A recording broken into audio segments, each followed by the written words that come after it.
Hello and welcome back to the $0 to $5 million podcast. My name is Ollie Whitford. I'm here by myself. I have no co-host today. Well, sort of. I'll get to that in a minute. Something a little bit different today. As usual, this show is brought to you by Autoklose, a vanilla soft company. And of course, at the end, I'm going to remind you, we'd really love it if you could subscribe. But I'll say it now at the offset. We'd love it if you could subscribe. And if you like the show, if you listen very often, leave us a review. Drop a like, whatever you're looking at. We'd really appreciate it.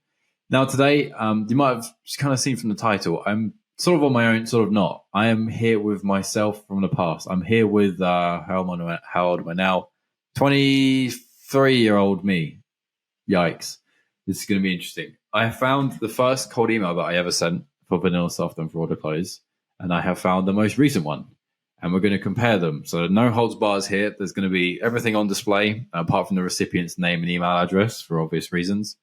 We're just going to critique, and I won't be shy in saying that I think this sucks if I think my work sucks. And I'm not afraid to admit that. So we'll see where this goes. Now, my first email from 2021 in February, the subject line is a little long, but as you can see here, well, audio listeners, you won't see. I'll try my very best to narrate this. Pipeline in 5 minutes per day, and in brackets, not a joke, close brackets. So kind of long for a standard subject line, but not crazy. If it was a little longer, I'd be worried. But in and per day and the number 5 being fairly short, I think I just about got away with it. Maybe the not a joke was a little bit unnecessary. So it starts hi name or hi Chuck, as in real life, this example. Do you send cold emails like this one?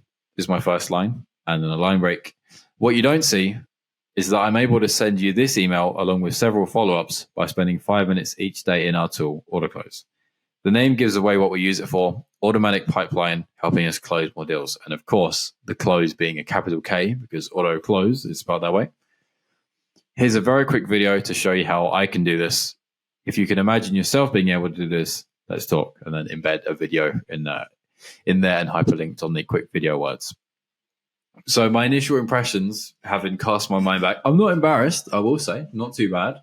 I think it's a little bit kind of generic, you could say. I think I like my first line. It's kind of like when cold callers say, hey, just want to be up front, Gary or whoever, this is a cold call. It's sort of, yeah, we know this is a dance that we're doing here where we're both figuring out whether we want to get off the phone or whether it's going to work or not. So do you send cold emails like this one? Chances are they probably do. Let's just be honest. So it's not really a particularly impactful question. But what you don't see is that I'm able to do this along with several things inside of our tool. So I'm trying to say by spending 5 minutes each day, because, we've all got 5 minutes a day. But if it's spending a lot longer than that, chances are you probably are, then that might be appealing. And the name gives it away what we use it for. I'm kind of trying to be a little funny and coy there, but probably failing. It's automatic pipeline and helping us close more deals. I kind of use being silly and funny there as an extra value prop squeeze in there without it's taking too much more space. Here's a quick video to show you how I can do this. So I'm pretty much showing them my own workflow. I'm literally saying, if this is hi Jane, it's hi Jane, this is how I sent you this email. And just so you know, probably reply because there's 3 more emails to come and I might surprise you and put in a few more just in case if I think relevant. So that type of thing. Not too much of a value prop, but more of a show and tell and a get the imagination working. Maybe they don't care is the one thing that comes to mind with that. Maybe why would I care about what some product could do for me? If it's I seem to be getting a lot of ABM vendors, like not the terminuses, I'm not saying them, but I like them. I'm seeming to get a lot of those vendors reach out to me and they always do a video of like, here's the walkthrough of the 10 accounts that we've seen that are in market for your solution. And I'm like, yeah, but like you weren't actually doing that work anyway. It feels like you've gone out your way to this weird thing. It just feels strange. It feels like a sake for thing to do. Whereas this, I'm just showing you actually what I was doing. The video didn't need to happen. I'm just, embellishing a little bit. So not too bad, not awful, not brilliant. Maybe some personalization could have, sprinkled in a little bit. That might have helped, but not too bad. Probably, I would say if I was being critical, my subject line is the thing that could do the most work.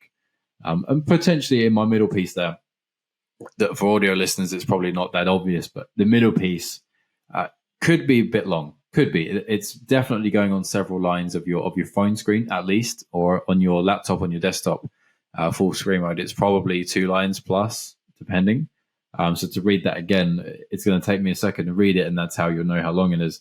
What you don't see is I'm able to send you this email along with several follow-ups by spending 5 minutes each day in our tool, Autoklose. The name gives away what we use it for: automatic pipeline and closing more deals. So it took me a couple breaths in there to even say the first whole sentence, and that tells me it's a little long. I should have had some commas and shortened it. So just that's a good valid test to do. Read your own email aloud and see if you can actually say it.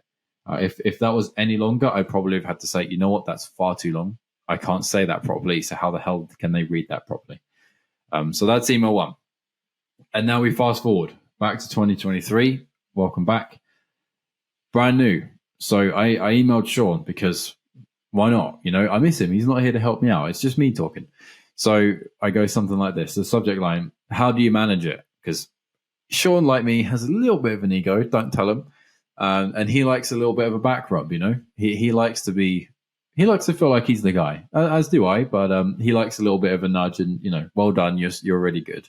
So why not tell him, how do you manage it? You must be bloody good to be able to do all the things you do. So I go, hey, Sean, podcaster, general manager, taking demos and hiring reps. I'm not sure how you manage it all, is my first line. Second line: got something which may give you back some time in your week, plus, figuratively, the plus, not the word, for your team. Next line: you likely have a platform to help your reps reach out to their prospects. We've built Autoklose to do this with a few clever tricks to help you get more meetings with prospects, plus contact data too. Last line: would it be worth looking at if your contract with a vendor is running out anytime soon? I should probably reword that because I fluffed up how I even said it. So that last bit probably is the weak point there. So to go through it again, the subject line, probably a little bit weak. It's a bit ambiguous. Doesn't really relate that much to what I've said. It could be easily dismissible. There's no sort of lighthouse moment where you look at it and you want to go toward it type of thing. It's kind of random. So that could probably use some work. For you, the listener, if you don't know Sean's job title, the general manager piece at the start doesn't make a lot of sense, but that is his title. He's the GM of sales, general manager of sales. So I tried to list a few things that he does. He is a podcaster here with me. He is our general manager. He takes demos at times, and he is hiring reps. So I'm trying to say you're a busy dude, and time is of the essence, and we can help you do that. In a long story short. So going through it, got something which may give your team back some time in their week. I'm trying to say I may have something. I'm not promising you that it's going to, treble your productivity, because personally, I can't stand those types of statements. Like, if you could make me do 3 times more work, well, I should already be doing that. Shame on me. And because I don't think that's the case, I think I'm doing enough. I'm doing enough quality and quantity work that that's probably not the case. Ballpark. So I just don't believe those types of statements. And then when you go the other way and you say, we can help you increase a 10% plus ROI, who gets out of bed for 10% extra?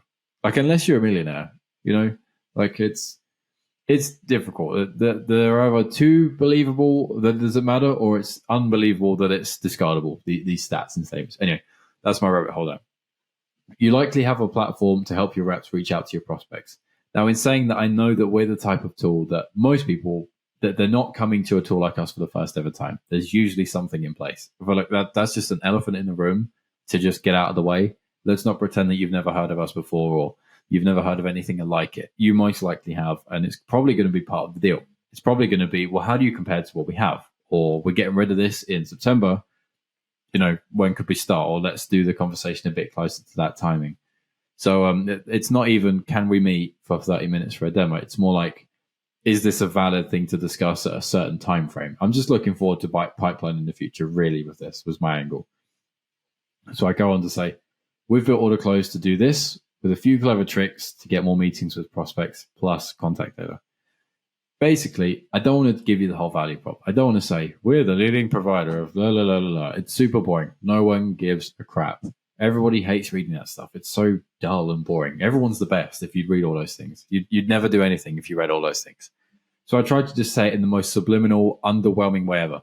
We've built Autoklose to do what I said above. In the quickest way possible, I said to help your team reach out to people. Because when people think of sales engagement, that is basically what it means. If I gave you 5 words, sales engagement, reach out to people, that's 4 words. I'll put a full stop and count it as a word. That type of thing, no one needs that explaining to them, basically.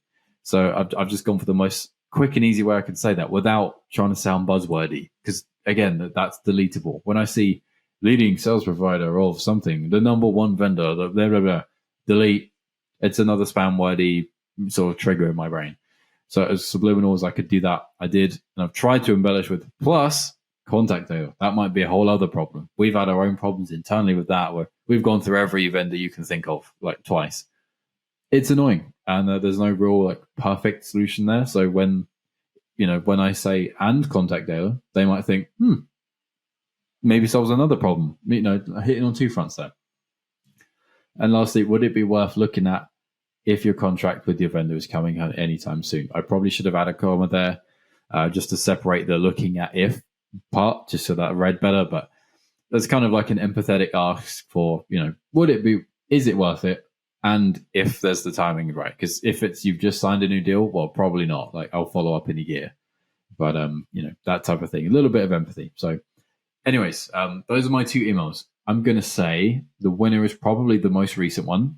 And I'm glad for that because it seems I have improved, thankfully. But I'd love to know what you think. So send me a LinkedIn message, send me a message if you're on Spotify. I believe you can send a audio message back to us, which is really cool. I'd love to get that. But if not, just send me a message, send us an email wherever you're listening to this, or if you're watching a stream, drop a comment and tell me which one you think is best. I'm going to vote the 2023 one, brand new one. But that's just my vote and kind of unconscious bias. I wrote it. So I don't even have Sean here to tell me it sucks because he probably would, no matter which one I'd wrote or prefer. So there you have it. That's the end of this week's episode. A little bit different. Thought I'd have a bit of fun. Maybe I'll get Sean to do it. You tell me. But as we always say, as Sean always says in his outro, this has been another episode by the $0 to $5 Million podcast, brought to you by Autoklose, a Vanilla Soft company. We would love it if you would subscribe. If you enjoyed these episodes at all, we'll get back to some guests real soon. I've got plenty of really good ones to bring you. And if you don't mind, drop a like, drop a subscribe, drop a comment, drop a 5-star review. If you could do 6, do a 6. Leave a review, whatever else you can do, wherever you're listening. We'd love you for that. And that's it. We'll see you on the next week's episode, and thank you so much for watching.